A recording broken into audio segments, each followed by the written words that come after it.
Si on voulait résumer toute cette tragédie d'un seul mot, on dirait racisme.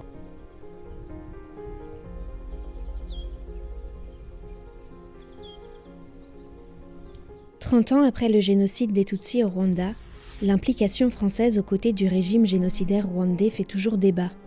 La France est accusée d'avoir laissé faire, voire de s'en être rendue complice. Comment expliquer ce soutien ?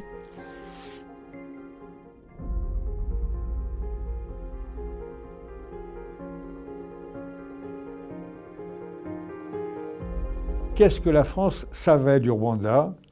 Qu'est-ce que la France, c'est-à-dire en fait l'Élysée, savait de la préparation du génocide? À la fois pour les politiques et pour les militaires français, l'enjeu est décrit ainsi.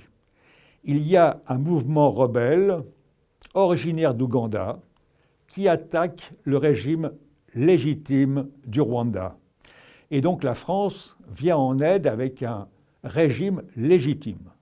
En plus, ce régime est francophone et francophile, alors que le Front patriotique rwandais est composé essentiellement d'émigrés qui se sont fondus dans le paysage anglo-saxon et qui parlent anglais. Donc c'est un peu l'impression qu'on défend la francophonie, les intérêts français, le précaré français en face d'étrangers. Et cet aspect va être constamment mis en avant en présentant le Front patriotique non pas comme la deuxième génération ou la troisième génération de la diaspora chassée du Rwanda par la révolution raciale, mais des étrangers, des Ougandais, et parfois on emploie même l'expression Ougando-Tutsi, ce qui est vraiment assez particulier.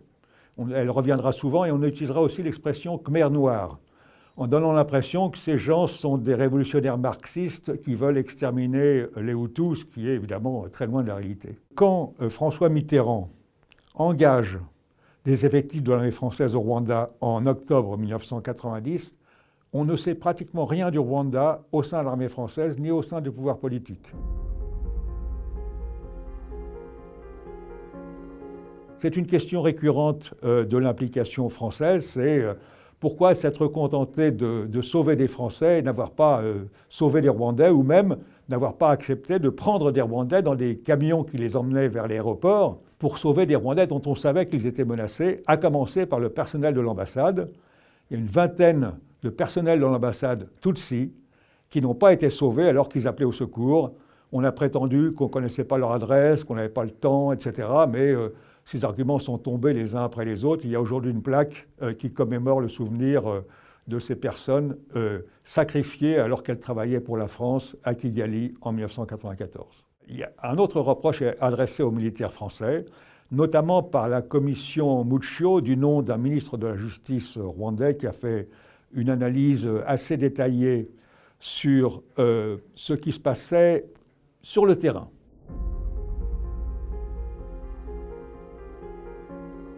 Quand on ne connaît pas, c'est la force du préjugé qui l'emporte.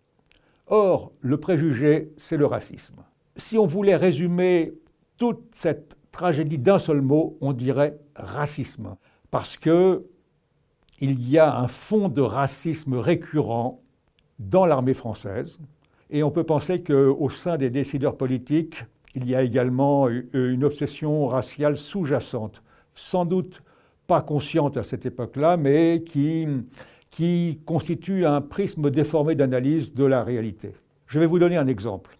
Le Rwanda était avec l'Afrique du Sud les seuls pays de l'apartheid en Afrique à cette époque-là.